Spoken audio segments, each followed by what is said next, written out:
जो हम पहली बार आपसे शेयर कर रहे हैं, हालांकि इसको हम लगातार मॉनिटर करते थे, वो ये है कि हालांकि हमारे पास 2.5 लाख से कम एक्टिव केसेस हैं, 2.32 लैक्स टू बी प्रिसाइज, इनमें से केवल 44% मामले ऐसे हैं जो अस्पतालों में हैं, यानी जो मॉडरेट या सीवियर सिम्टम से ग्रसित हैं, and that is why they need regular medical care.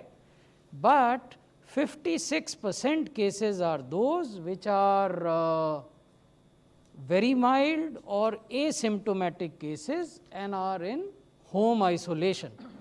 This indicates that the overall burden on the healthcare structure, health delivery structure in the country has declined appreciably on account of COVID. तो ये हम आपके साथ share करना चाहते थे आज।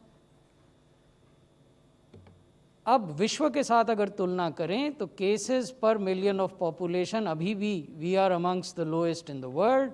7,504 case पर मिलियन हमारे यहाँ हैं, और अनेक देश ऐसे हैं जहाँ 22,000, 35,000, 40,000, 60,000 से भी ज़्यादा पर मिलियन पॉपुलेशन के केसेस हैं।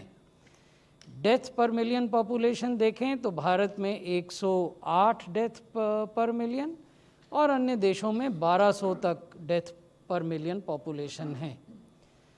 एक्टिव केसेस जिनका मैंने अभी जिक्र किया, एक्टिव केसेस पर मिलियन ऑफ पॉपुलेशन हमारे यहाँ 167 हैं, यूएसए में 24,000 से ज़्यादा हैं, इटली में 9,000 से ज़्यादा हैं।